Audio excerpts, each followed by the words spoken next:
adjust lang para hindi masakit kapag biglaan. Tama po yan.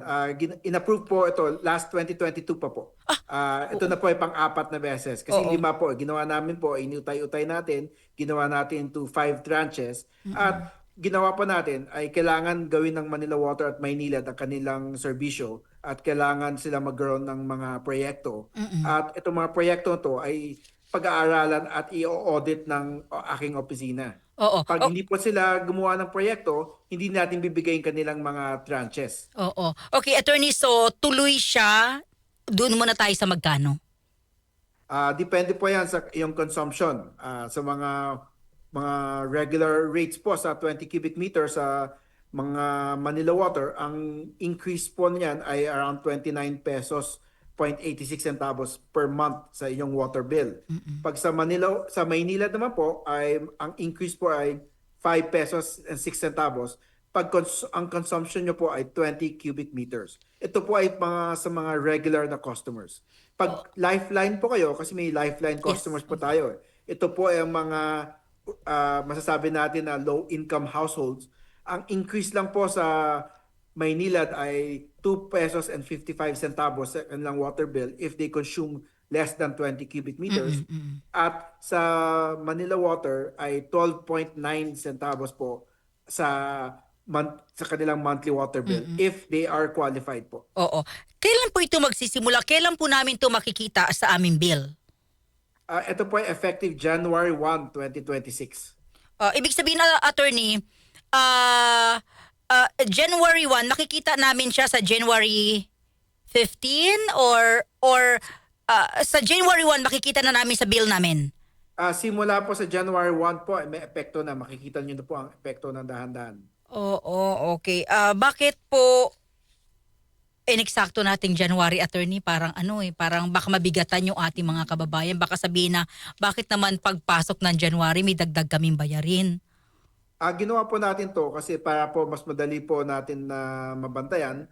Every January 1 po ang tranche na adjustment. Mm-mm. Sa tingin niyo po, patas naman po ito sa mga consumers ng Maynilad at Manila Water, attorney? Yung Opo. ganitong...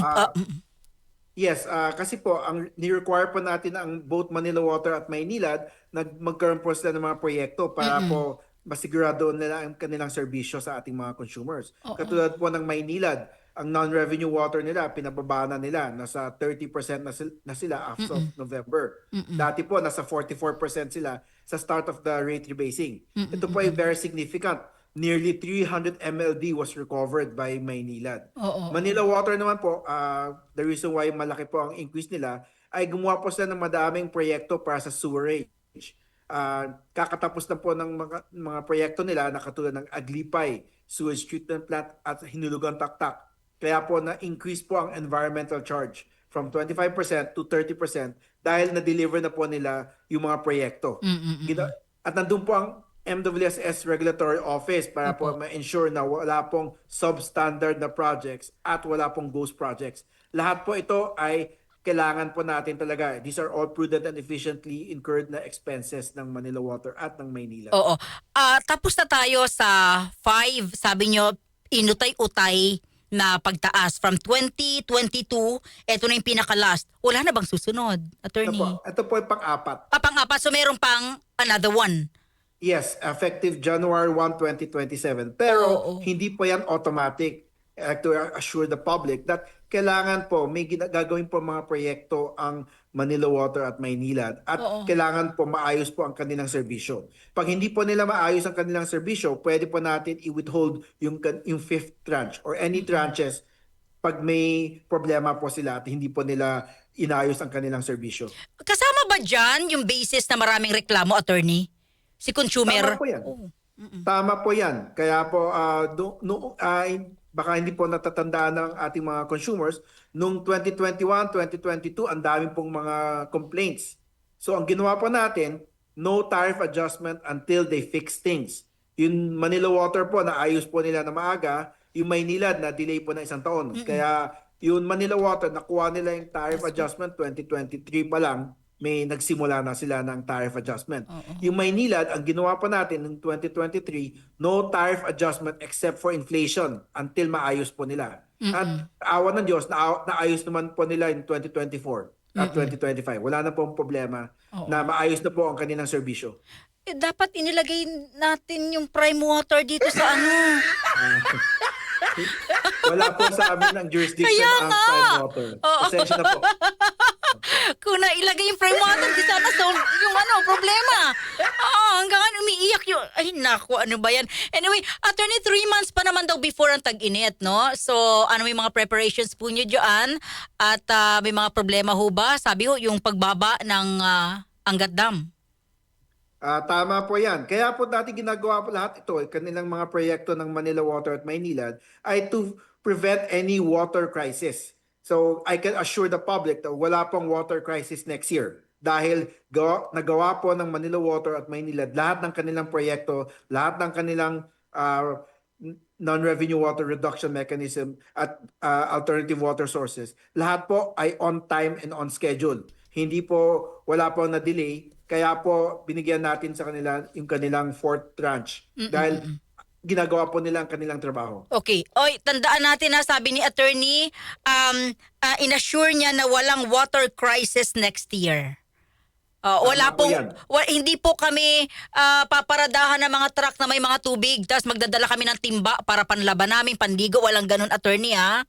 Tama po yan. Wala po yan. Ha? I can assure the public dahil ginawa po ng Manila Water at Maynilad ang kanilang mga tungkulin.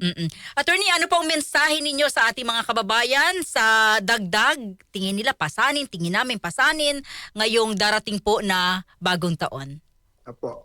I'd like to announce to the public also that we also have an enhanced lifeline program targeting the urban poor or low-income households. Sana po ay mag-avail kayo nito. Kasi ang kanilang benefit nito ay nearly 50% discount po sa inyong water bill. So sana those who are qualified, those who are under 4Ps, those under SHAFC or Social Housing Finance Corporation, ay mag-register po kayo. You are entitled to this benefit. At siyempre, sana po magtulong-tulungan po tayo na mag-conserve ng tubig. Dahil alam po natin, water is not infinite. And attorney, may impact last na lang po, no? May impact ho ba sa tubig natin kung meron pong, hindi naman El Nino, La Nina? Ang meaning po ng La Nina, Mas marami. pong tubig. Oo. Mas madaming tubig po, madaming ulan po ang meaning nun. O kapag maraming tubig, di ba dapat mas mababa ang bayarin? Hindi naman po ganun. Kasi po, kailangan natin i-treat po yung tubig na yun at make sure na maaabot sa ating mga consumers. Kasi kailangan din malinis. natin na make sure na aabot po yan sa after a few months eh. Kasi paski na after the rains, kailangan po may tubig. Yung po ang kailangan natin na may mga redundancy po tayo. Attorney, bago kita bitawan, pwede hindi mo sagutin, no? Bakit wala sa inyo yung prime water? Kasi ang MWSS Regulatory Office, ang hawak lang po namin Metro Manila. ay ang Manila Water at Maynilad or within the MWSS concession areas lang po kami. Opo. May pending bill right now sa Congress at sa Senate na magkakaroon po ng Water Regulatory Commission and the Department of Water. Once that is passed, magkakaroon po ng Water Regulatory Commission at yung MWSS-RO will be subsumed into that Water Regulatory Commission. Yun, that's the time that pwede na po mapasok ang prime water na ma-regulate. Okay, sige. Attorney, salamat ha. Merry Christmas. Mabuhay po kayo. Thank you sa MWSS. Thank you, sir. Salamat po.